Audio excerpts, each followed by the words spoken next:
This Detroit radio interview took place in May of 1991 with the Honorable Yudhe Beit Nun Sofit Yudhe Yahweh Ben Yahweh.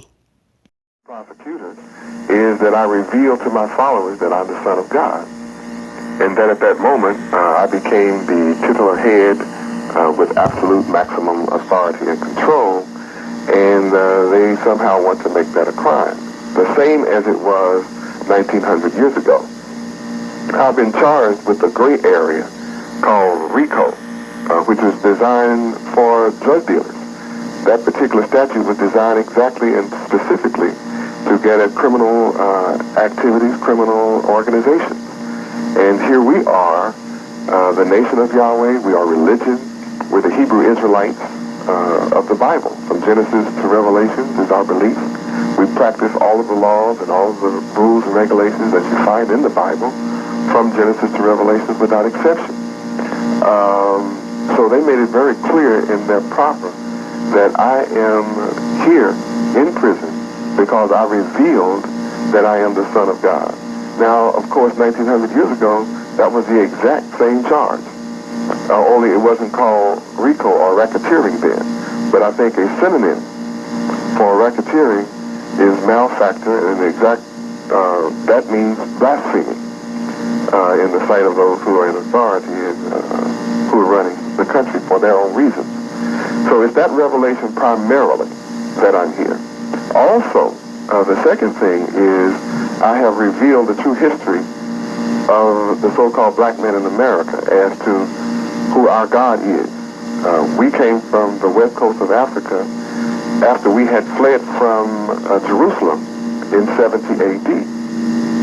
And our cousins, the Africans, allowed us to, the majority of us who escaped from Jerusalem, to live on the west coast of Africa. And of course, 10 tribes of us are scattered all over Africa today. That's Sudan, Nigeria. A great tribe of ours is located in Nigeria. They call it Falasha. And some people have heard about that. Also, and I'm going to make this as quick as possible. I don't know how long the show is. No, we got plenty of time. I've opened it all up for you, okay, and to just let it go and let it flow as you wish. Okay, because well, then I'll cover. I think it would be a good time for you to just to speak publicly to the people and sort of make your case here and let it be heard. All right. And so we have a couple hours. Thank you. I'll continue then. Okay. Also, a reason that I'm here is for revealing the true history of the so-called black men of America. We're the only people that our children attend the public schools with a severe identity crisis and a severe handicap. Well, that's one. Excuse me, but that has been one of the things that I have noticed in going into schools and speaking is that lack of history, the lack of knowledge of who they are. It seems to be a real problem, not only for the young, but for the current people who are living at this time in our age and older. We've seemed to lost our way in terms of who we are. Exactly. That's the big problem.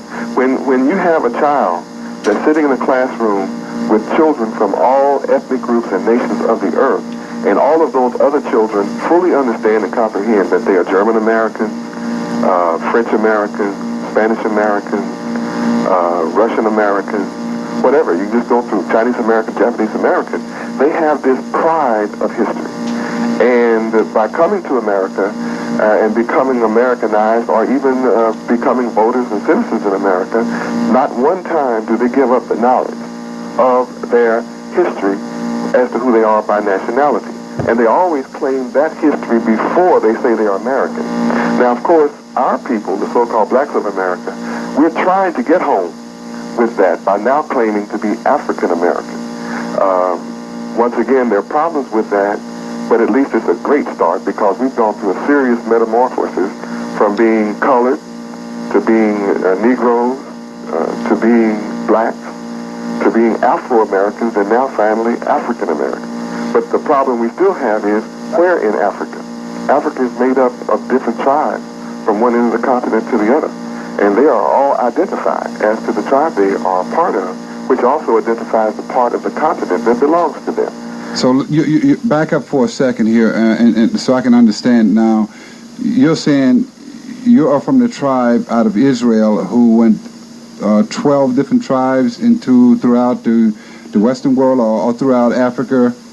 Yes, there are 12 tribes of us, but the tribe that's in America, the tribe that was captured, 100 million of us were captured, and we are the tribe of Judah.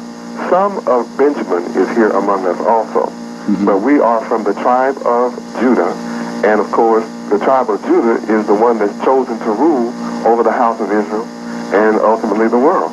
Okay. Are we saying then that all Afro-Americans, or say just black Americans, for the sake of, you and I chatting at this time, then all of the 100 million blacks that were captured and brought to America, they were Israelites? Yes, they were Hebrew Israelites by nationality from the tribe of Judah, which was the tribe was chosen to rule. And of course, if a people are brought into slavery, and you attempt to put them into slavery, and they retain the knowledge of their God, history, culture, language, name, and land, you just can't enslave those people. So that knowledge had to be cut off, and in Psalms chapter 83, verses 1 through 5, it is clearly delineated in that particular chapter. It makes it extremely clear there that we were cut off from the knowledge of being Israel, and that's the only way that we could be held and maintained as slaves in the country.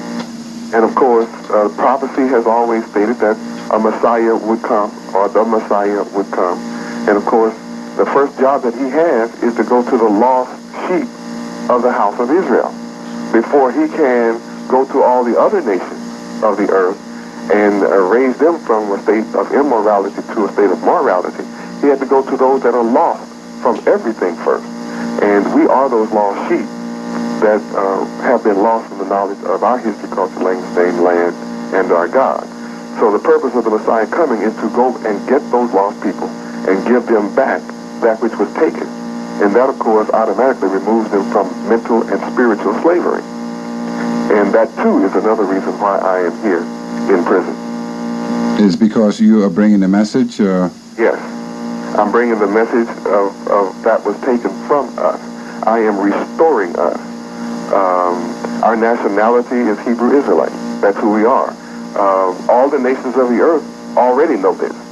And when our people become conscious of this, then there's no nation that will deny that we're the chosen people of Yahweh. They don't deny that. They don't deny that they know Yahweh is the name of God. In fact, just about all nations of the earth, they're taught the name of Yahweh when they're children, like 3 to 5 years of age. Their parents enlighten them as to who Yahweh really is, and they're taught to keep it a secret because it's not their job to resurrect us and to give us this knowledge back. That's the job of the Messiah, the one who was promised to come, and I am that one promised to come. And I'm doing that job. And of course, the one 1900 years ago, he was arrested falsely, put in prison, abused, etc. for bringing the truth. And that's identically my situation today. Also, we have to be taught our true history. That's the world's best kept secret also. Well, wouldn't we have to start then back in Egypt? Then there's some documented proof or some documentation as far as the pyramids, as far as the Sphinx and other great pyramids and great statues that are still there, still existing, with just a slight nose cut or whatever, being Napoleon, I think it was, who came through and shot the nose off of the Sphinx and so on. Yeah, some of the Europeans did that. All of the pyramids in Egypt, all of the great cities, the treasure cities of Egypt. Which are those treasure cities? Were we talking about Alexandria? And Thebes and Ramses. These are the greatest treasure cities ever been on the planet Earth, and they were built by us, the so-called blacks of America, for Egyptians. That's Exodus chapter 1. You'll find that. But I thought that we were Egyptians. We were Egyptians. We were the slaves to Egyptians. They were just as black as we are. Right. The black Egyptians who enslaved us were the devil at that time. They were nothing but opponents to Yahweh. That's why Pharaoh and his army was destroyed. Okay. And that's why those 10 plagues were placed on Egypt. That's another thing. I have been falsely accused of being a racist. I've been falsely accused of hating white people. All of those kind of things the media plays to. I've always taught that the original devil was black, Lucifer was a black man, and that the devil is originally in black people. And then, of course, being slick and subtle, he's passed his thought and mindset to brown, red, yellow, and white people. And then by the time I get to white people, the devious media, they end up saying, Yahweh Ben Yahweh teaches white people are devil. Of course, I teach that. But that they don't ever say what I teach. See, I teach that the devil is in every single race. And who are they? The ones who oppose God. Every man, regardless of his color, race, creed, or religion, if he opposes God, the Creator, he's a devil. That's by definition in your dictionary. That is correct. So, excuse me. So when you go back to understand the reality of the history, the Bible is the black man's history in America. From Genesis through Revelation, that is our culture, our history. In it, it identifies us as Hebrew Israelites. It identifies our land, our God, our purpose in civilization. Can you give us a little synopsis of what, when you say from Genesis to Revelation, can you give us a little synopsis of what you mean? Yes, you can find first from Luke chapter 24, I think, 25 through verse 27, that my job is to make it clear that I come in the volume of the book from Genesis through Revelation.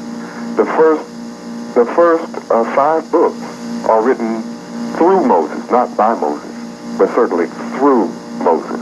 Our history begins at the garden.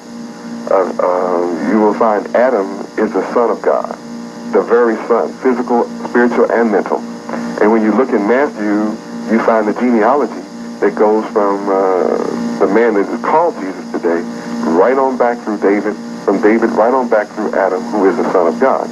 So why you say the man that they called Jesus? I mean, are we talking about a different Jesus? Is there something confusing here? There's something that's confusing only to the extent of the proper name. The man actually existed.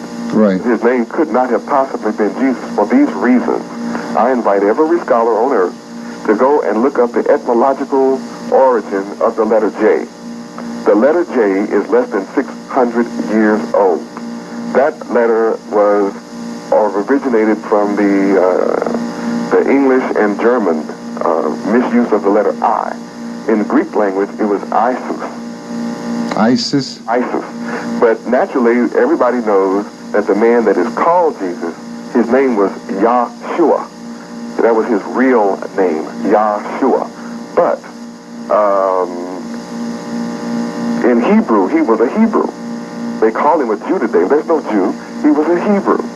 And being a Hebrew and speaking Hebrew and in the Hebrew language, there is no J in the Hebrew language until this second. There is no letter J. Therefore, no one who could have been born Hebrew could have a name such as J. Let's take an example, Jeremiah. There was never a Jeremiah. His name was Yirmiyahu. There was never a Joshua with a J. His name was Yahshua. There was never a John. His name was Yochanan. So we must become scholars today.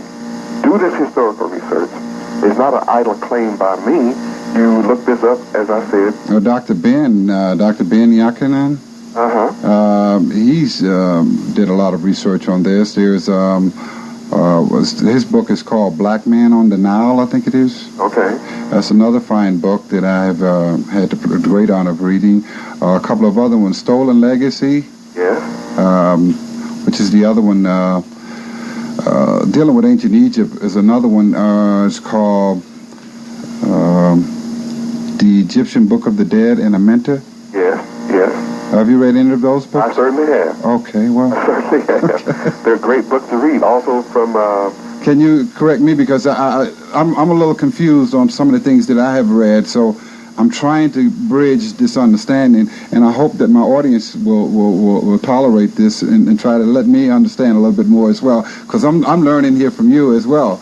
So this is a great education for me. And let me give the audience a chance to call to some other brothers here who we don't have another line on the air, but we can have some people talk to them and ask questions if they want to ask you any questions. Just call these numbers: 494-0964, 494-0965, 494-0966, and continue to educate me, brother. Okay. Well, thank you very much. What we have to understand is we have an awful lot of history to learn. From Babylon to Timbuktu is also another very good book that your audience could read, which also gives a historical perspective as to what happened to us in the making of a slave and being scattered all over the world among all countries. Give us a little bit of an understanding of that book. Okay, well, that book I would prefer the audience to read. Okay. And just continue with my time on the book that I've written. I've written several books. In fact, I'm an author of over 2,000 books. The book I prefer to refer to at this time is called How to Move from Poverty to Riches. How to move from poverty to richness. Yes. Okay. And in this book, it's really dealing with the 5 power structures of civilization today, which deals with education, economics, politics, religion, if you call it that, and sociality or society at large. Those are the 5 power structures that man deals with in the modern age. And I have illustrated the power of Yahweh and the name of Yahweh in that particular book. It's a very illustrated book. It proves the name Yahweh all over the earth. It's about 230 or 40 pages. Mm-hmm. And from that one, you can also find many references, fine references that you all would like to read and study from. In the meantime, learning our history and learning that we're not Negroes or colored or whatever, we then solve the mystery of our identity crisis. And I've proven that by establishing Yahweh University, which is a private school, our private school. Our children learn to read at age 3, 4, and 5. I mean, they're excellent readers. Well, I must say, I was very impressed with some of the things that you have done in the Miami area, with the hotels, with the apartment complex, and just really keeping the people organized. So can you give us a little bit of background on what you were doing before your incarceration? Yes, I have traveled all over the country. I am in 96 cities. I have tithers and those who give offerings support our work in 96 cities in America. I'm also in all of the Caribbean islands, the majority of them. I have followers and supporters there, as well as in several countries in Africa. So I spent my time moving through this country, explaining to my people, the so-called black people, that after being in this country 436 years, it's our time to wake up and get up and take our place in this society and become contributors to America instead of beggars and continue to be on the dole or welfare. And I have given examples of people coming from Cuba and from every other country on this earth, come to this country without any money, get off the ship broke. And after 10, 15, or 20 years, these people have already formed their ethnic community. You have Little Havana here in Miami. In the other cities of the country, I know that you have Chinatown, Germantown, Irish town. Every nation has its own little town in America. They choose to live together. They work together. They form corporations together. And they form businesses. And all the people within those communities support their own business people, as well as they do interdependent interactions with all other groups. Everybody supports and shops and goes to eat in restaurants from everybody's culture. All people have done that, but the so-called black men of America. Well, why is it that we haven't done? I know that, you know, the enslavement and the mental enslavement that we went through, but shouldn't time have like healed those wounds in some degree so we can like continue to grow instead of like killing and taking each other out over drugs and alcohol and all of these poison things that are out here for us to destroy us? I mean, what is going on with us? Well, what I have proven, rather than stand up and give a tirade against how Christianity or Islam or any religion has failed us or how politics has failed us, what I have done is carved out a nation from among this country called the nation of Yahweh, the children of Yahweh, or the children of God, or the nation of Israel. I've carved them out, and I have given them the knowledge of Yahweh, the knowledge of the name Yahweh. I've given them their history, culture, language, name, land, and place of civilization. I've solved all the problems of their identity crisis, and what we have is suddenly a people that is standing high above most people. But wouldn't this be the American way? I don't understand why are you being persecuted for just trying to uplift the people so that you won't have welfare, so you won't have all of this social degradation that is placed upon these communities, every major city. I've often commented that the government of America should be very proud of the work that I have done and am doing. I should like to think that America in general would want to help me take this serious burden of black people being an albatross around their neck. I think it's a shame and sinful, and I teach this wherever I go, that it's time out for white people to work 6 months out of the year to pay taxes to take care of a mentally dependent people. There's 60 million of us in this country, and to walk around with an idea that we must beg other people for jobs instead of being creators of jobs as everybody else is a sin and a shame. And America should be ashamed to persecute me for doing that. I think primarily it's a fear. Okay, well, let's try and break down this fear and maybe hope that America can open its eyes and open its ears and sort of alleviate this fear. How can we help them to understand that you are not someone that's out here that's going to destroy America or going to, raise up amongst this people some person that's going to go out and kill all white people or whatever like that. So, because I know that those fears can be overwhelming. So, how do you explain? Well, first let's address the fear. The fear is, for 6,000 years, whenever people have enslaved the people, the people who've been enslaved look for retribution. They look for get back. I mean, we see this going on all over. Right. In every single country, whatever people have been hurt or killed in the past, 500 years ago, even 1,000 years ago. I mean, these groups hate each other with a passion to this very second.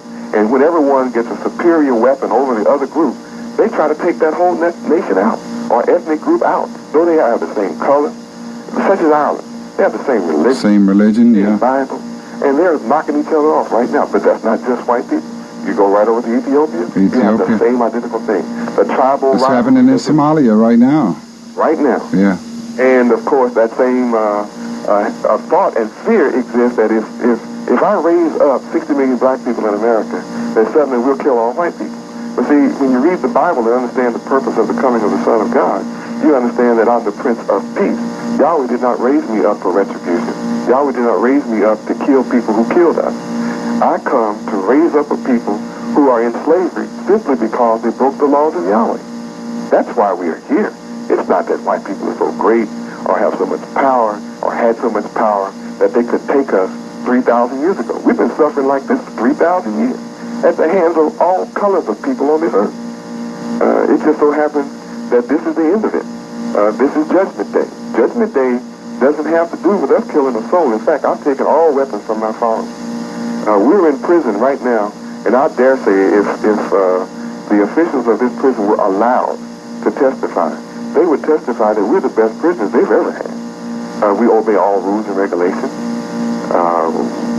We're just a model prisoner. We're friendly to everybody. We speak to everybody. We help anybody we can. No matter who we are, it is unthinkable that we would do such a thing as this in prison. But yet we live the same perfect, holy, righteous life that we live outside of prison. Being in prison doesn't change us from who we are and what we are. We feel the same by all people and seek to help all people understand there's only one solution, and that's morality. So I come with the perfect moral teachings from God Almighty Yahweh. Morality. That's the only thing going to save the people of this earth, is for every good man on this earth to join hands with every other good man. Don't worry about wicked people and evil people. Right. They're already divided anyway. It's the good people that are divided by the wicked who are in high places in all governments of the world, who are government de facto. And the only government that's going to work is government de jure, which is theocratic government of Yahweh, which is theocracy. And I think people on the earth, all good people, are tired of crime and destruction and wars. Everybody runs from war that can run. Whenever a war starts in a country, that's what refugees are. Refugees are people who don't want to fight and kill people. Yeah. They don't want to hurt people. And the majority of the people in America are the same way. Now, I understand their fear, but they'll never overcome their fear by locking me in jail. More people are coming to me now because I'm locked up. Then it would have taken me 20, 30 more years to get the number of people that have joined me as a supporter since I've been locked up. So now, for another person who is of another religious faith, you're not implying that your faith is the only faith? I'm saying that Yahweh is the God of all faiths. Okay. Yahweh is the basis for all faith. Yahweh is the one who is the giver of the law, as you find saying come from Moses. Every nation on the planet Earth bears witness that they get their civilized law from Judeo-Christian values and history. So if that's the basis of their law, then you have to go to the originator and the author of the law. And the author of the law, his name is Yahweh. So I'm saying that when all religions, all people submit themselves to the kingdom of heaven, and Yahweh is the author of the kingdom of heaven, they'll all enjoy heaven. Okay. Well, listen, let me give some callers some more opportunities to call in and take some questions from them to be asked of you. 494-0964 is one line. 494-0965. 494-0966. So just remember 0964-6566. Call us, and we'll continue. Go right ahead. Okay. You asked a very profound question. Why am I in prison? Another reason is that I have built $100 million empire. I have actually accomplished that in America, and I did it within a 3-year period. I've been teaching for 11 years. But then in a 3-year period, I have actually established a $100 million empire in America. Now, no one that looks like me has ever done that in the manner in which I have done it. Number one, I own absolutely nothing. I have nothing in my name. I have children and 28 grandchildren. They have no estate at law in America. I have given all that I have established to my followers. So why? Why? Because I am illustrating the nature of God. Yahweh is the one who created the universe. He created the earth and gave it to us. He created the sun, and he gave it to us to grow our food and all. He gave us that knowledge. It's all a gift. And what has destroyed the world up to this point is that Lucifer, the enemy, Satan, the devil, which is a mindset, has based his civilization on the opposite of the nature of God, which is to be greedy, to take everything you can from whoever you can take it from, by force of arms, by might, that might makes right. Anyone you're powerful enough to take, you take their land. If you have enough power, you take Panama. If you have enough power, you take Grenada. If you have enough power, you take Iraq. If you had enough power, you would have taken Vietnam. Just didn't have enough power. But this civilization is based on such. So I'm saying, if that transcends from the high above, the higher authority, then what about the person in the street? So we're saying then we're going to continue to see drugs and everything else plaguing our communities because of the fact that there is no law, there's no there's no rule as far as long as I get the money, I am in power. I'm empowered by this money. Exactly so right. I'll do whatever is necessary, and as long as I got this money, I'm in power. And I see that in some high officials here in Detroit. Yes. Well, you see, you take, for example, I'm held under a vague law under RICO called pretrial detention. Every law of America is being broken to retain me here. Every law, this country, President Bush said that this is a country of the rule of law. If that is so, I would have been out on bond the next day after I was arrested. If this country was under the rule of law, then none of the constitutional rights that we're supposed to be enjoying wouldn't be violated. They have arrested a whole religion. What are we charged? The nation of Yahweh is indicted. The temple, our entire temple is indicted. But why? I mean, I don't. Religion is indicted. Everything that we are is indicted. The name under which we operate or call ourselves is indicted. It's unconstitutional to indict a nation of people. It's unconstitutional to indict a religion. You can indict some people of a religion, but not the whole religion. They have actually indicted the whole religion and have indicted the spiritual head of that religion, ostensibly claiming that what the believers or some followers did allegedly makes the leader responsible. Well, if that's so, then the Pope is going to have to be arrested and indicted because Catholics are killing every day. They're killing in Ireland now. If that's so, then Bush got to go. Because, they killed over 200,000 people in Iraq just here recently. Yeah. If that's so, then Gates got to go in California. But Bush said he was a hero. A national hero. Pardon? Not a local hero, but a national hero. He's a national hero, and is not responsible for what his officers did. Well, it's unconstitutional to hold me responsible for what someone supposedly did. Let's speak about, was it a former football player, Mike Rozier?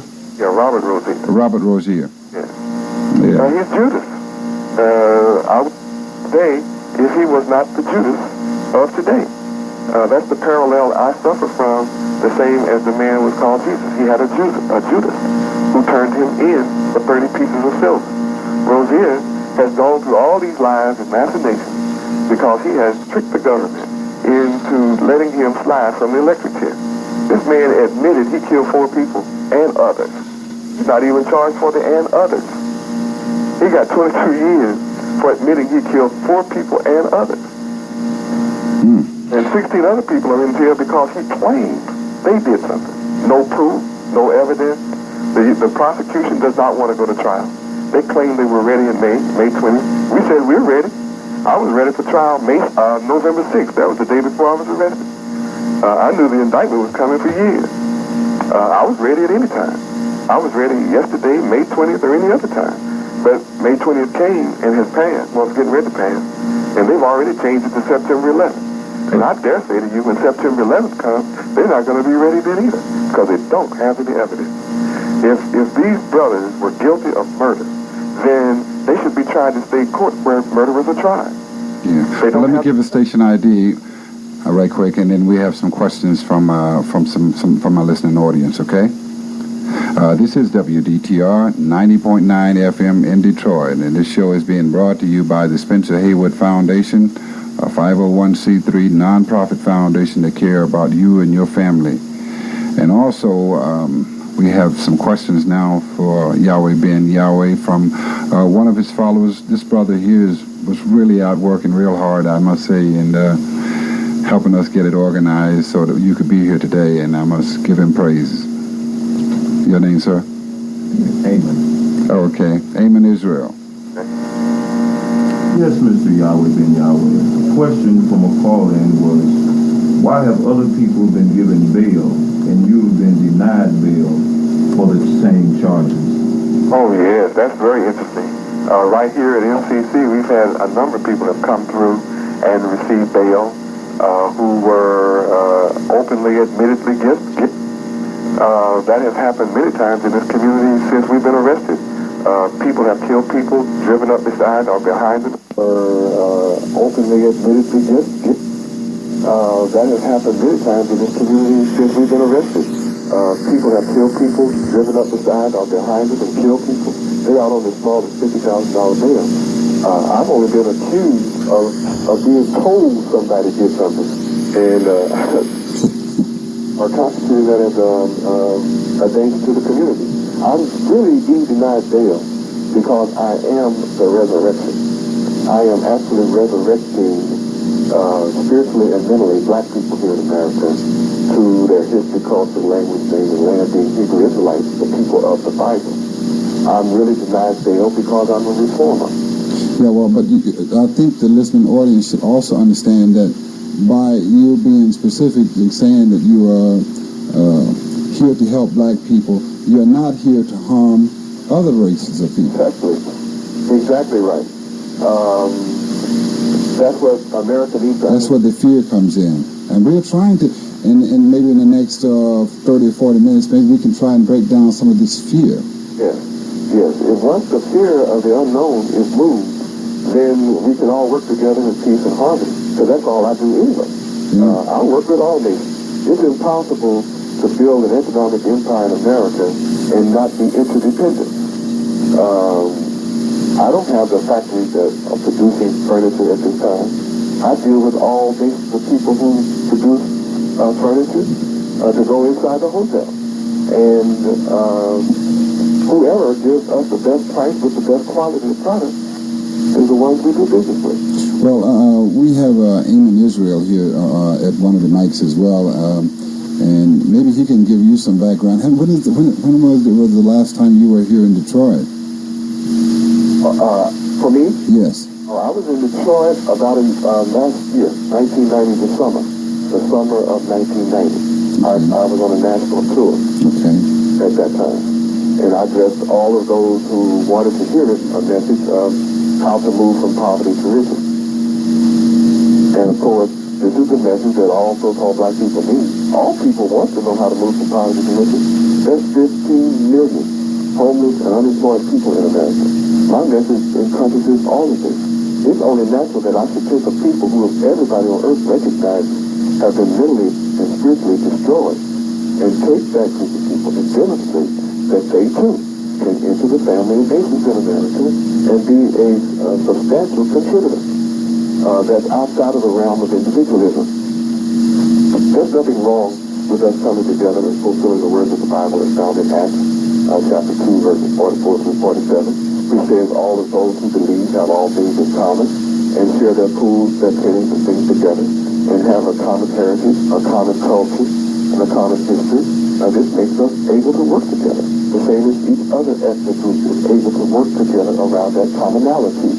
And I've demonstrated this, and I've carved a group of people out of this country to prove that fact. And I think it's a sin upon America that the U.S. government is working day and night now to take this empire from my followers. They can't take it from me. If my kingdom were of this world, then my followers would have fought America tooth and nail. That'd be the world's greatest guerrilla warfare going on the earth has ever seen in America, if that were my position. Mm-hmm. I'm not of this world in the sense of trying to build a kingdom of this world. My kingdom is a spiritual kingdom. It's a kingdom that's going to last forever, that's based on the rules and the law of Yahweh, the creator of all things. However, this does not eliminate building a physical kingdom on this earth that will last forever. Yeah. And America is trying to take this $100 million kingdom from them. Remember, my disciples are people who are working on jobs like every other American, paying taxes like every other American. And when we establish Yahweh University, we're actually being double taxed because our taxes support the public schools, and then we turn around and pay and tax ourselves to establish Yahweh University so that our children will have the same opportunity to grow and to become as every other ethnic group that has private schools. Bring their children on. Mr. Guy. Hello. Hello. Mr. Guy. You want me to listen to you? Who's on the line? This is Yahweh Ben Yahweh online. I have a radio program. Okay. Hello. If you lose it, tell him to call back. You want to speak to him for a second? No. Tell Mr. Guy to call 142. Okay. If you lose your call, tell the guy to call back, okay? Okay. All right.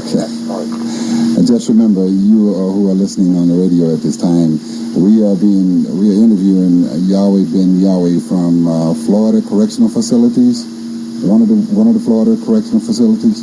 Yeah. And also we have in the studio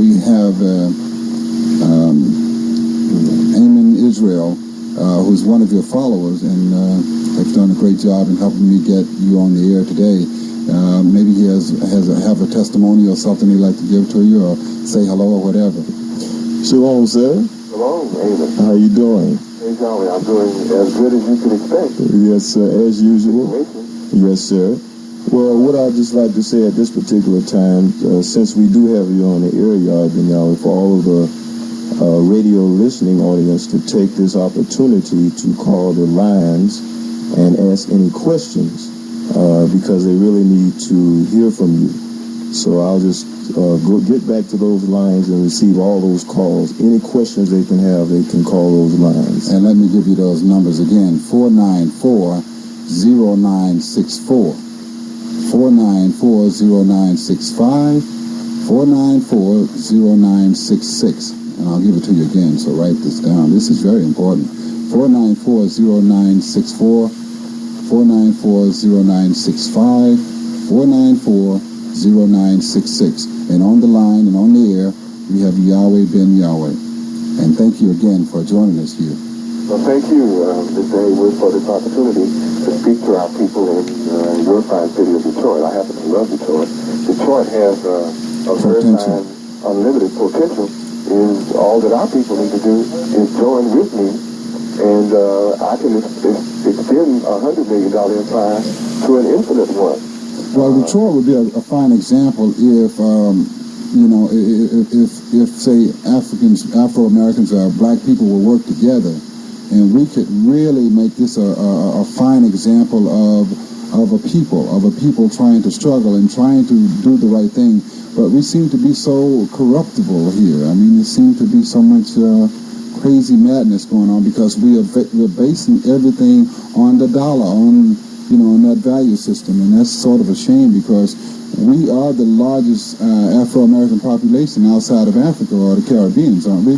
We are. Yeah. In fact, we're the largest ethnic group in the country. Yeah. No matter what they say statistically, we in reality are 50 million weak in America. Oh, okay. I'm just saying, speaking of Detroit, I sort of sit around and I wonder why, sometimes when an opposite race or someone come into the city of Detroit, they're not welcome with open arms. It seems like a hostile attitude that we blacks have against any person who's coming in because of the fact that, I don't know, I'm just trying to, like when you are trying to market a product, trying to get people to endorse your product and be involved, you would think that you would open your arms and say, everyone, come on in, invest here, be a part of this community. You are welcome here.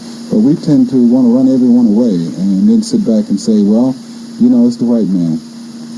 Yes, those are excuses. I am frankly very tired of anybody blaming white people for their position.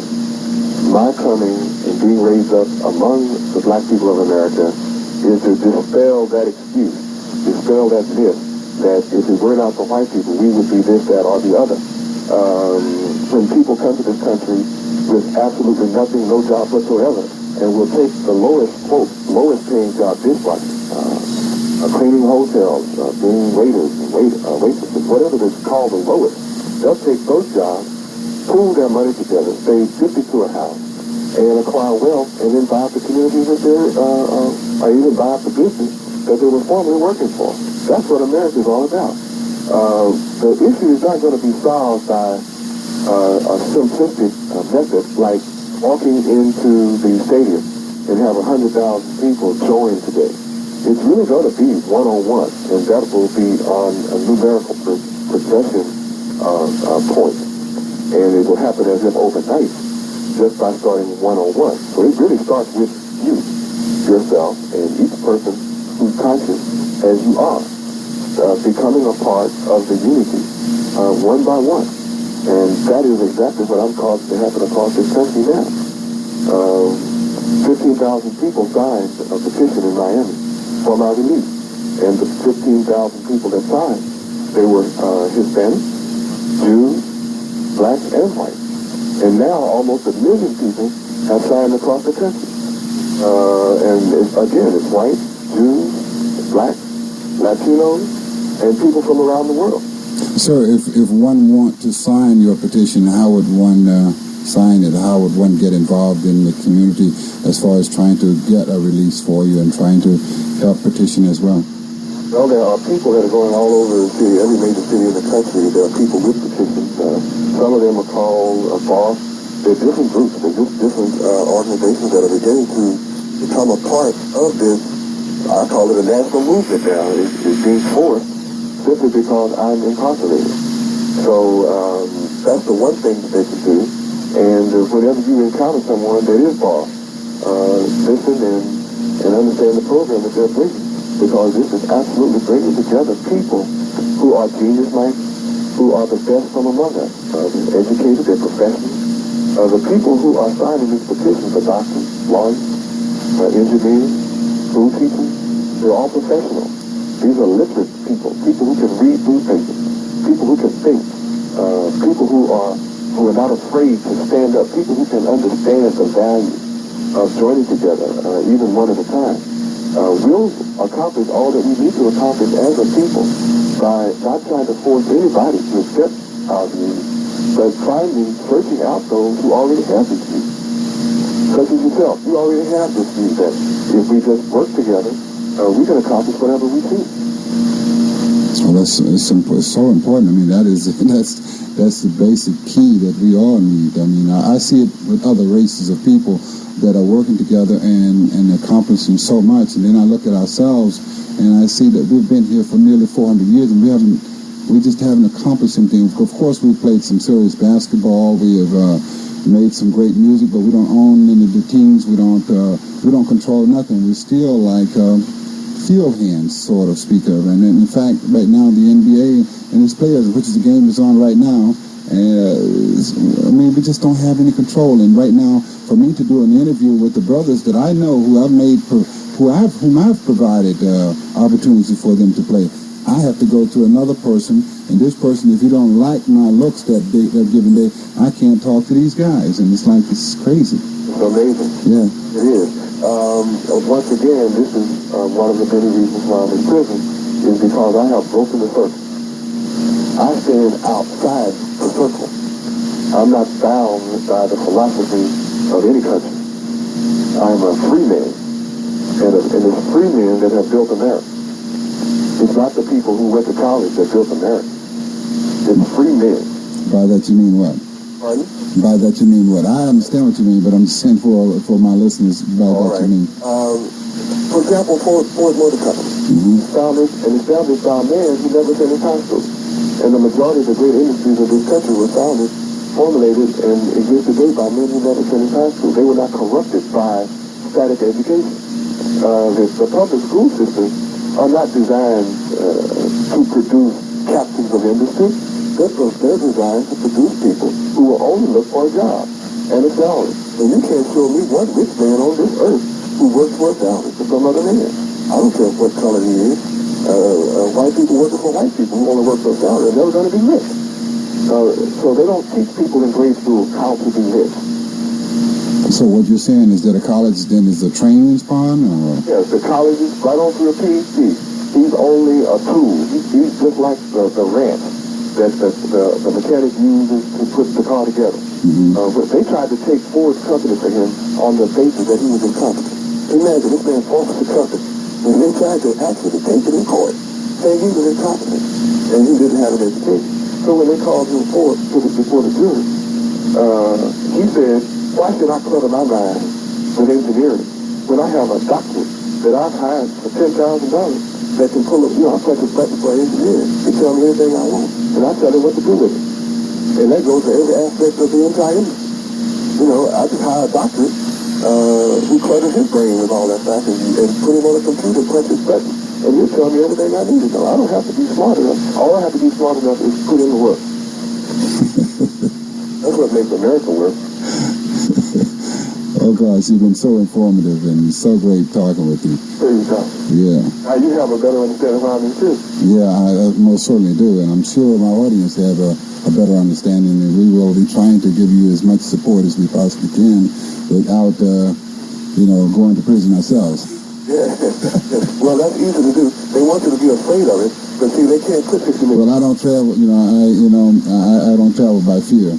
Yeah, that's good. I can tell that. Yeah. And this is what is happening all across the country, is those just like you in your identical position in various cities are asking for me to speak to them and to speak to their vast audiences because they realize what's going on. See, there's a real neat trick going in America.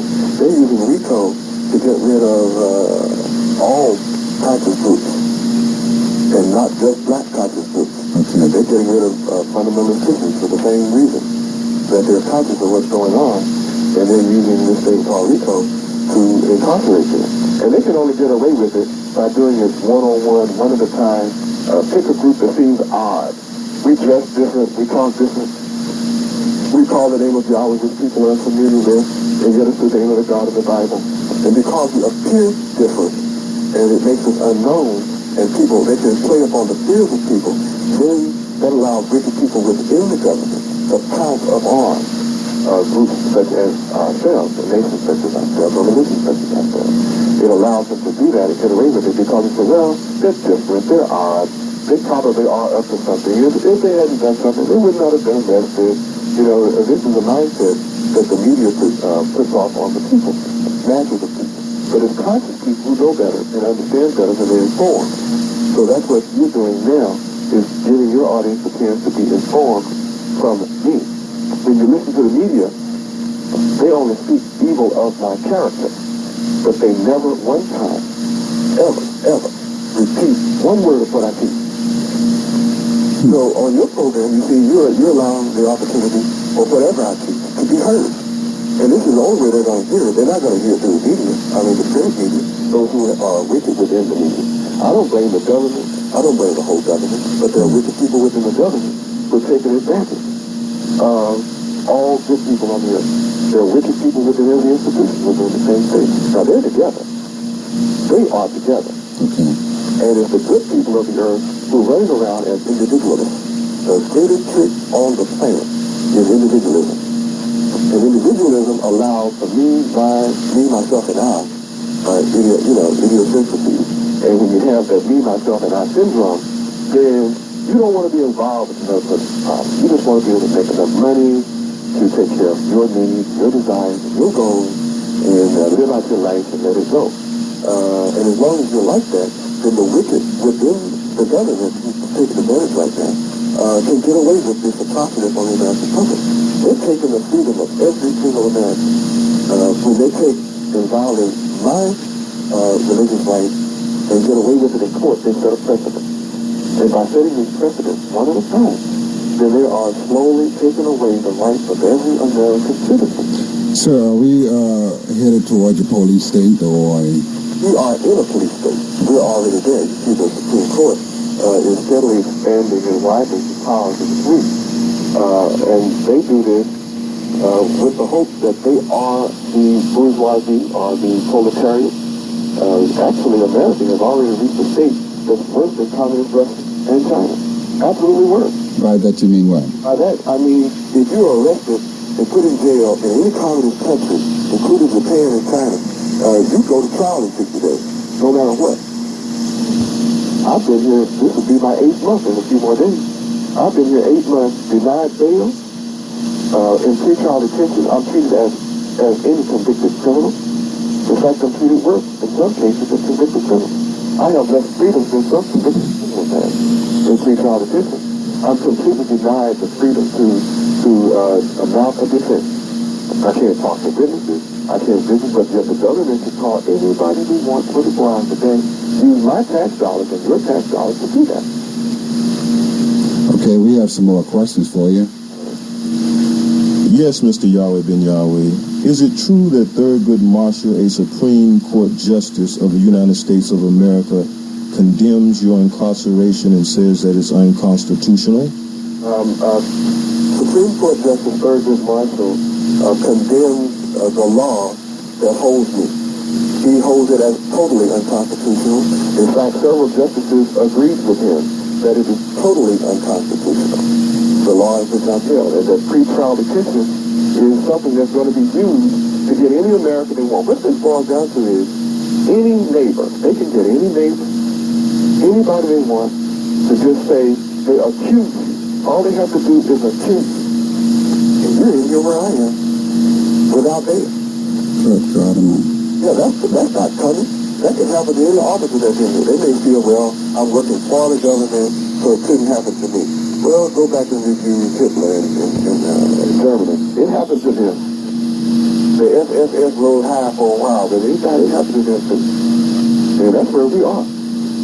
I'm actually in prison, being persecuted for your sake. And when I say your sake, I'm speaking for Americans and people in the world. I'm actually hung on the cross now. So the world can see that I am hung, and when you see that I'm hung, you see that every single American is hung, regardless of his race, creed, color, religion, politics, or social status. I am actually being crucified for your sake, right now, right this minute. I'm actually dying for your sins, the sins of the world. I'm actually laying here in a tomb. It's called prison. Yeah. What is death? Death is to be cut off from life. What is life? The pursuit of happiness. I can't pursue happiness in prison. I can't pursue that which makes all people happy. I'm actually cut off. So in fact, I'm laying in a tomb here now, waiting to be resurrected. In fact, they are waiting to cast lots for my garment right now. I've already been given vinegar from a sponge. Boy, if you understood what all that meant, I don't have time to keep that on the air right now. That's really happening. Whoa, it sounds very heavy. Yes, sir. I'm actually at this moment suffering for your salvation, salvation of every man, woman, and child on this earth, regardless of their race, creed, or color. I am actually become poor. You ask, well, why did I not have anything in my name? I am become poor so you can become rich. I'm demonstrating that you can develop riches in America and everybody benefits without taking advantage of someone else. You don't have to hit someone else in the head. You don't have to murder somebody in the street. You don't have to sell drugs, use drugs, deal in drugs to be wealthy and rich. That's one reason they hate me. The greatest slumlord on the planet Earth is the United States government. All the crime and the drug dealing is going on in property owned by the United States government. Call it public housing? Called public housing. So I have bought some of these same projects that were records of drug schemes where the police had to go 5 times a day off. Sometimes 5 times a day. That's a record here in this city. You can pull those records. 5 times a day, busting the SWAT team. I've taken those properties. And there's no drug. I mean, this fear with the government or with whoever the powers that be, it shouldn't be, because if they look at your work and what you have done, then therefore it would seem that you and the government is working together here. Well, the government and I should work together. Yeah. There are wicked people within the government. Right. Oliver North admitted he was working with the Iran Conference there selling drugs. Man admitted he sold drugs. Yeah. To buy records for the conference. And the man didn't lie. He said, yes, I sold it. Yes, I did it. Yes, I spread it. Yes, I lied to Congress. He was a hero, man. The man was a hero. And so you are trying to get people off drugs and reviving the communities in which the drugs are just plaguing those communities, and you are being locked up. I'm locked up because I have absolutely eliminated drugs. I have Yahweh University with several hundred students in it. You don't have one drug addict, not one alcoholic, not one smoking cigarette. There's no profanity. Not one case in 10 years of our school of having a single case of teen pregnancy. There's not one single case of venereal disease, syphilis, gonorrhea, or AIDS. We don't have any faggots in our school, no punks. We don't have any discipline problems. We don't have any juvenile delinquents. Nobody is running from the school. They're running from the public school. We're right across the street from the public school here in Miami. And they're running from the public school. Everybody's running to our school. We don't have any, you know what, I saw in headlines today, today's paper, saying they are going to assign police officers, more police officers to every single public school. We're across the street where they already have police officers, where teachers have been stabbed, teachers have been shot and killed, and they have police officers all around their school, and the children are wild fighting in the street. We're across the street, sir, and we don't have one police officer. We don't need monitors in the hall for our school. I think it's time that the world not only knows it, but stands up to imitate the model that I have set.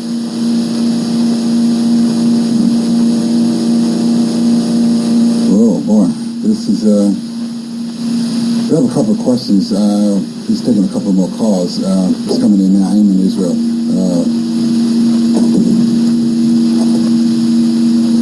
Yes, Mr. Yahweh Ben Yahweh. I have noticed when they raid any organization who they say they are involved in drugs or weapons, they always show them on television. I've seen on the television when they raided your organization, the Temple of Love. And I didn't see any drugs or weapons when they raided your organization, and I'm reading in the newspapers that now they supposedly came up with drugs and weapons. And can you speak on that? Yes, no, they have not come up with any drugs and weapons in relationship to us. I forbid my followers and disciples to carry weapons. Although that's an American constitutional right to carry weapons. The Constitution of America affords every citizen the right to bear arms. So even if we had weapons, it's not against the law. Yeah, you know, one of the things that a group of us were discussing earlier this week in Chicago was that right now that seems to be a weapon if the powers that be want to say, well, there's drugs and there's weapons and place them there, then you are guilty. Yeah, that's all a part of the RICO. That's all part of the violation of the Constitution. That's all proof that you're a county police state. All these are proofs of that. So you're saying the Daryl Gates incident is the same type of proof? Yeah, Daryl Gates is an excellent proof of that. On the record. Because the people wake up, and they're demanding that people like this be removed. So the power is in the hands of the people. Yeah. There is no army on this earth and no government on this earth that can remain in place when the masses of the people are against that government and are active to remove it. There's no way that's going to stay. You see? So all that's provided for in the Constitution too. That when all of the rights of the people have been eliminated, they have a right to agree or address that issue. By Constitution, you have that right. When they raided us, 7 states simultaneously across America, in 7 states, a surprise raid, they found no drugs on any premises or any person that's a follower of mine. They found no weapons on any person or any premises, because that's what I teach. So to turn around and come back and say they're investigating allegations from Judas Robert Rosier, now that's where it came from, that somebody brought some money from drugs that they sold and gave it as a contribution. I mean, can you imagine that? There's not a preacher on earth that's into where you're All politician, a preacher or politician. Preacher or politician. Yeah. They certainly don't. And that hasn't happened with us. Everybody knows. How in the world can we have properties across the country with no drugs? And my followers don't smoke, drink, or do any of these things that are considered sins and evil. How can you turn around and lay it to us and lay it on our feet? It's not so. Yeah, well, the person who's responsible, again, for us being on air, Eamon Israel is here asking more questions, but also my engineer and also the top jock in town here on another radio station, WJZZ, Kyle Lamont. He have a question he would like to ask you as well. Hi, I'd like to say it's an honor to be able to talk to you, Yahweh Ben Yahweh. The question that I had, and I noticed that you mentioned that you follow the scriptures from Genesis to Revelation, and part of your ministry includes teaching people how to become rich and that type of a thing. If I understood what you said correctly, am I correct in that? Yes, you are. Okay.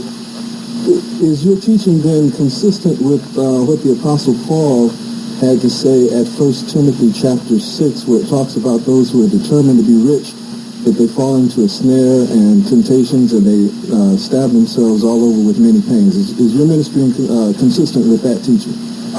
Yes, my teachings are consistent with that. The only way that you can fall into a snare in regards to riches is to be immoral. As long as you are moral, there's nothing wrong with being rich. In fact, every servant of God is a rich man, without exception. Abraham was a friend of Yahweh. He was his own friend. And that was in Exodus. Genesis chapter 13 lets you know Abraham was a rich man with gold and silver. Job was the richest man in the East. He was Yahweh's servant who hated evil. Isaac was a poor man, made Yahweh a promise to pay him his tithes and offerings. He went and sold. Yahweh blessed him 100 times for everything he had. He became a very rich man. There is no exception. The purpose of Yahweh is to make you rich. That's why he gave you the earth. The earth is not made for wicked people to be rich at the righteous extent. There's nothing wrong with wealth. There's nothing wrong with riches. There's nothing wrong with money. It's only if you are in love with money. The love of money is where the evil comes in. That's what you're suffering from now. The love of money. People will do anything to get it. None of us, I would never do anything to get money. In fact, I shun any money coming from a wicked source that I know about. And so will every righteous man do the same. Not to be funny or anything, it sounds like an OJ song. For the love of money. Yeah. That's the root of all evil, the love of the money. Okay. Eamon Israel, question. Yes, Mr. Yahweh Ben Yahweh. Why haven't any of our leaders been speaking out about your incarceration if they're actually for the people, is one of the questions. Okay. The problem that deals with leaders, are you there? Yeah, he's here. Oh, okay. We got a couple more calls. It's dealing with a mindset. The scriptures address that mindset to perfection in the book of Jeremiah. Many chapters about those who are shepherds and feed themselves but don't feed the flock. It's simply that they have been raised up and have been programmed to believe and think that they are leaders. And what one calls a leader under this civilization is an exploiter. They're taught to exploit others. People who are weaker in politics today. You have things like, here's a philosophy that is taught in this country. The strong take from the weak. Okay? The rich take from the poor. And the wise take from everybody. So, with a philosophy like that leaves greed in place. So, that's where the problem is. So when you have leadership that's only concerned with feeding themselves and not feeding the flock, then you have a problem. And it creates jealousy, enmity, all of that's what's going on. That's why I don't take any money. I don't take any salary. I just refuse to take one single cent. In all the 12 years that I have been teaching, my followers have never been allowed to give me a dime. When they give the tithes and offerings to me, I give it to our nation, every dime of it. And I tell them how to use it. We create businesses with it. Employ yourself. Employ your children. Isaiah 48:17 teaches you how to make a profit. That's what the Bible is all about. Okay. We have another question here for you. Yeah, I was wondering, prior to your incarceration, have you ever had any type of charges placed against you or run-ins of any sort with legal authorities? Oh, I've lived on this earth 55 years. I'll be in this body 56 years in October 27th of this year. I have never been in trouble one day of my life, any run-in, any day of my life since I've been on the planet Earth. And I've always taught my followers, if you're in a 55-mile-an-hour zone, drive 54. Were any of your other associates, it sounds like, as Spencer was saying, a very vicious vendetta to silence you. Were there any other of your followers that they could point to and then try to just throw you in there with them? Or there are 2 or 3, maybe 3 or 4 of them out of the 17 that have encountered, according to the receipts that I have seen, some minor infraction, like prowling or something that was dropped, was never really brought forward. But none of them, to my knowledge, were ever convicted of anything. What about groups like the ACLU, those organizations? Anybody like that, step forward and try to assist you? We've heard of ACLU. We've heard rumors from members of ACLU that they've been waiting to be asked to join the case. To my knowledge, some of my disciples and followers have asked them to join the case. To my knowledge, but they haven't stepped forward as of yet. What about the NAACP? No, the NAACP almost never touches any case of black people that is of controversy. I've never known them to do that in all of my life. Well, what does a person here in Detroit do that wants to help, that wants to focus some more attention on what sounds like a great wrong or harm being perpetrated? What can we do? You can do what you're doing now. There should be informative meetings. Whenever you attend, whatever meetings you attend, you should bring out the reality of what's happening to me, to the rest of whoever listens, so that they can understand what is happening to me is about to happen to them. In fact, FEMA, the Federal Emergency Manpower Act, is designed to put all black people in concentration camps. The latest move to close down all the military camps that they have closed, 200 a year, over 31 just this year proposed and will be closed this year alone, are being double-wired down with razor wire and all of this in anticipation of putting all of you in concentration camps. Because the economy of America is going straight to hell, is being totally destroyed. You have 70% of all college graduates cannot find a job, regardless of your race, creed, or color. Unemployment is on the rise in a horrendous thing. Plagues are hitting America on every hand. There are 15 million homeless and unemployed people in the country. And with the economy going sour, they really plan to put people wholesale on all military bases. So you're going to have two classes of people in America. Those who watch the citizens in prison and those who guard them. The prison.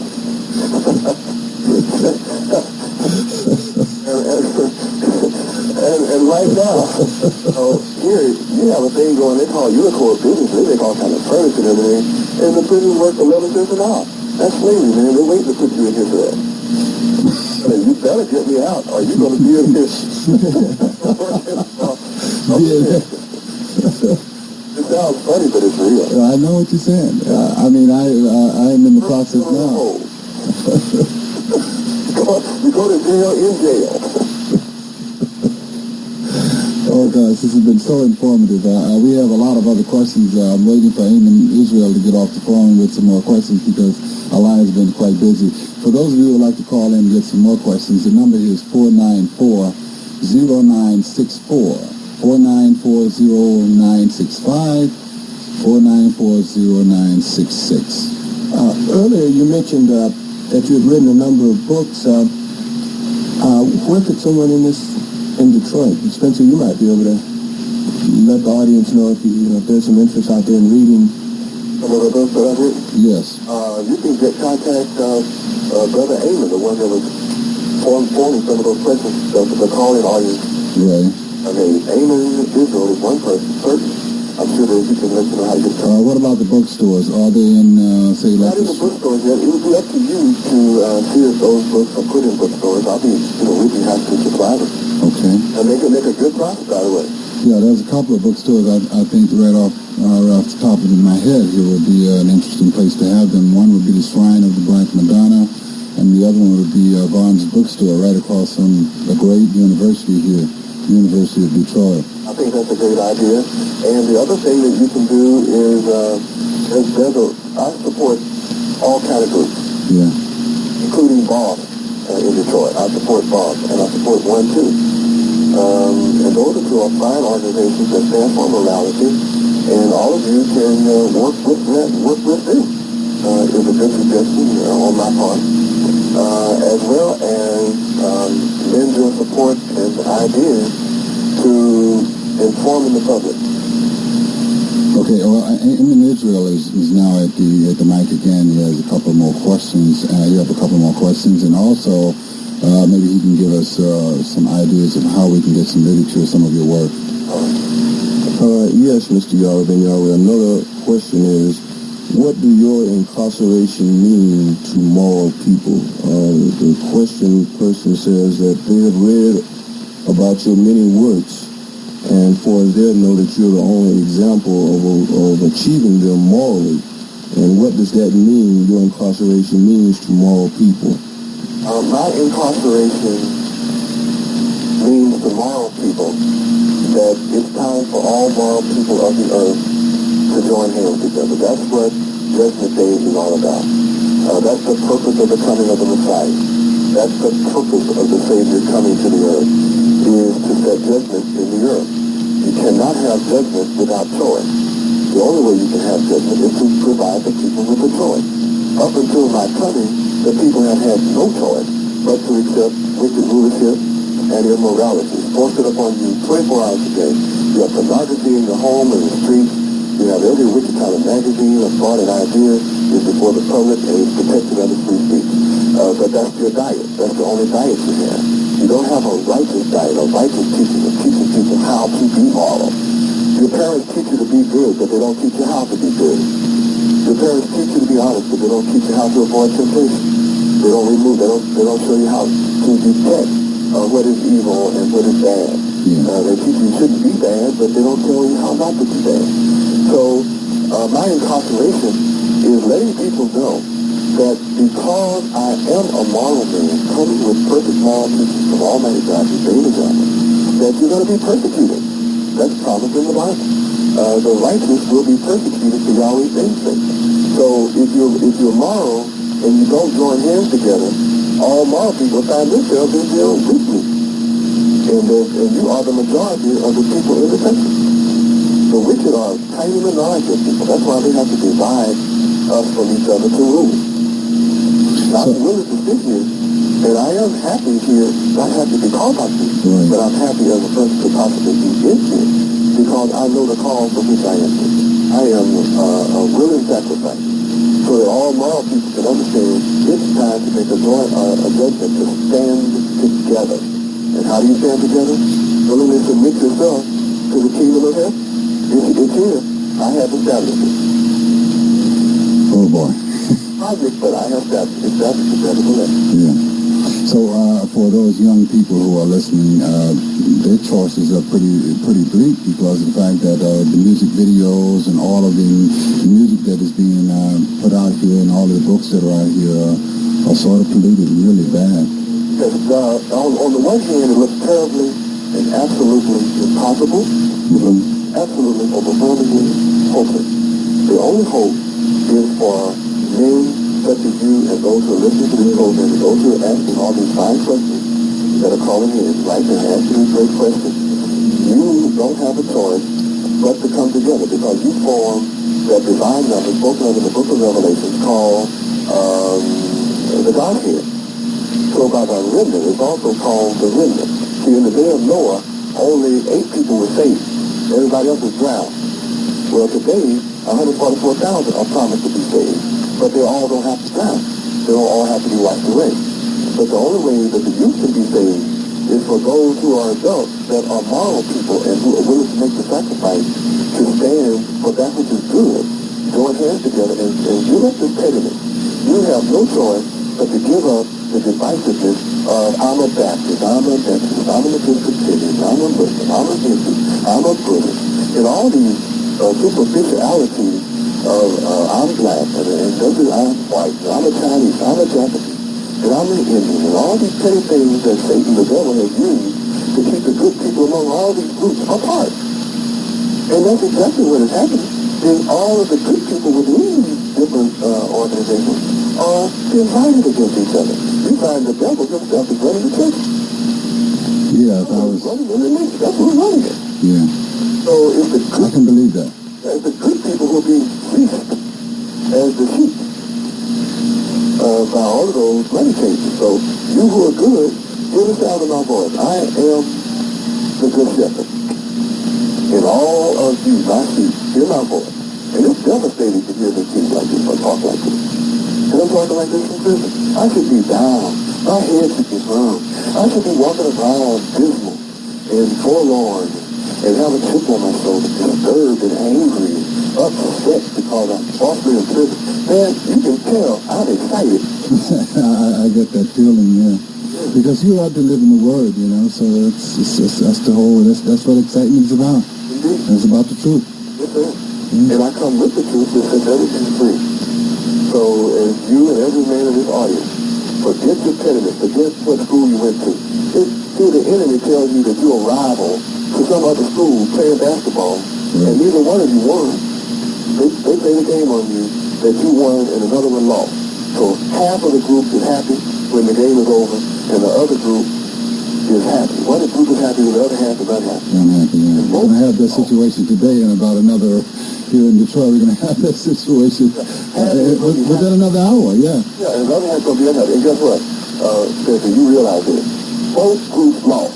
I know. So they the ones paid the ticket, and the only ones who won are the owners. So true. Yeah, so let's become owners, man. Let's become owners. You know, I am totally in agreement. No matter who wants the game. Yeah, that's for sure. Okay, we have another question. Yes, Mr. Yahweh Ben Yahweh. This is 2 questions.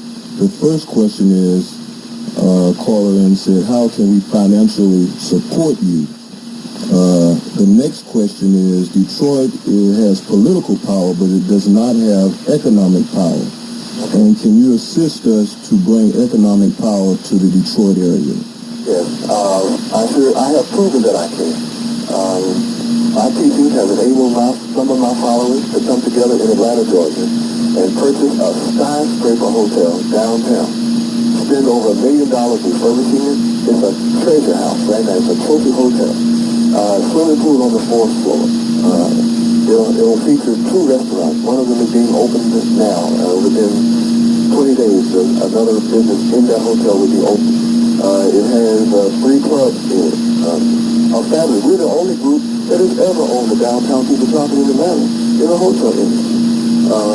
We're the only one, so-called black people, that own a hotel on Miami Beach. Yeah. And often all over the planet Earth. They're from everywhere, from every country there is. And these people have all nationalities also, by the way. What's the name of the hotel in Atlanta? Pardon? What's the name of It is the Barclay Hotel, Atlanta's most convenient address. It's right dead in the center. It's a block from Ritz-Carlton, a block from Atlanta Peachtree Center. Everything that's great downtown, our hotel is sitting right in the middle of it. Enjoying the same success that everyone else. There's limousines outside. You come to Atlanta, just call the Barclay Hotel and one of our best limousines, 1991, will pick you up at the airport. You don't have to ride a raggedy taxi cab. With a person such as with my height, it would be a great pleasure. An advantage, really. And it would only be a few dollars more than tax fare. Okay. By the way. Yeah. So, yes, I'm prepared to come to Detroit and buy Detroit for you. You want all of it? You want half of it? You want to rebuild the torn down part of it? Whichever part you want, I'm prepared. Yeah, to keep everyone from going political insane here, I guess we would look at the torn down part and rebuild that up. Right, well, that's our job. Yeah. Now, see, that helps not have so much fear. Helps to eradicate the fear. That's we right. don't want to pull it up. That's what there you go. Because, I mean, we've handled this city politically for the last, 20 some years? Yes. Yeah, and... we should own all of it. Yeah. So, real politics without money is not to be in power. Politics without owning the business is to not own the tax base or be able to use it for your benefit. Mm-hmm. Then you say in a city like Detroit, perhaps then if we would invite others, not only just Afro-Americans or Africans, period, but all races of people to invest economically, that perhaps they would have a mainstay and a homestay in this great city as well. Because if they do that in conjunction with Yahweh, you can't ignore God without having the same problems you already have. Right. And so you got to put God in. You got to have it first. Got to have Him first, and His name is Yahweh. And that's who I represent. That's why I'm successful. We'll be successful. And all who follow what I teach will always be successful. So I'm ready to come to Detroit and give it to you. Every city in this country, I'm ready to give you the part that is called the ghetto and revitalize. Because my record proves I know how to do it. So if the government succeeds in taking this from my followers, what are the rest of you going to do? What hope are you going to have? What are they going to tell us? What are they telling us? That they don't want us to ever have anything in this? Is that what they're telling us? They want 50 million black people to give up all hope in this country? Do they really want us to come to that point? America couldn't stand 24 hours if all black people decided there's no hope for them and they want to strike out separately. I'm not advocating striking out separately. I'm advocating our sovereign right as a people brought here in slavery, who are now 50 million strong. We have the sovereign right to be an interdependent group working interdependently with every other nation in this country. And I refuse and will not accept anything less than that. And neither will you when you come to that country. Yes, indeed. Gosh, well, we got another 5 minutes, and those lines have been pretty busy. And we got quite a few more questions. I hope you're coming up pretty soon. He's still on the line there. Well, maybe we'll have to do this another time. I guess we're going to have to do it another time. With all that interest. Yeah, because even in the 2-hour span, we haven't covered but half of it, so I guess we got to invite you back again. I'll be delighted. Okay. Hopefully next time I'll be out of prison or you'll be getting me out. It's in your power to get me out. Okay. Well, I'll do what I can. And I'll try and help, and get the information out on the air as much as and as best I possibly can. Because that's the word, is trying to pass it around so that people can understand. And I think by the powers that be, once they begin to, those bad people get out of the way and let the good people start to see really what this is all about and what you are all about and what your program is about, what your religion is about, then they will begin to, I think, open up their hearts and let Yahweh God speak through it. Exactly right. Yeah. That's my prayer and that's my mission. Well, that's my prayer now. I I see that I have to pray more on this one. This is, prayer is the answer to a lot of this madness out here as well. Yes, sir. Yes, sir. As you're winding down, I would like for you to know that I love you. I love your spirit, and to all of the listening audience, I love you. We're all the same people, and regardless of your race, creed, or color, we're all the same family of God. Yahweh Ben Yahweh. And I'm here to bring the family back together. And it requires all the good people, regardless of your nationality, drop all your pettiness, and let's come together and return to our Father, whose name is Yahweh. Carry out His will on earth, and we'll have the same heaven on earth that is in heaven with Him. That's what I'm here to do. I love you. I love you too. And I also thank MCC for giving me this opportunity to speak with you in Detroit. Okay. They're doing their job. And I don't have any problem with them. I don't have any problem with the officers. I understand the job they're doing and the job they have to do. And I get alongside with all of you. Okay. Well, listen. I don't want you to think I like being here when you're the boss. No, I know you don't. But, that's the positive attitude that one must have in order to survive in that type of environment, in that situation. Yeah. Okay, I thought we were going to get a couple more questions before we get out. We got 2 more minutes left. Well, we'll have to have you back on. All right. Again, thank you so much. And, maybe in another couple of weeks or a week or so, we'll have you back on for another couple of hours. Well, thank you so much. And it's been an honor and a pleasure. Well, bless you forever, and I pray for the day so we can all sit down together and enjoy the wonderful harmony that we are due as the children of Almighty God and Savior God. Oh, thank you. Thank you so much. Thank you for joining us. Assalamu alaikum. Wa alaikum salam.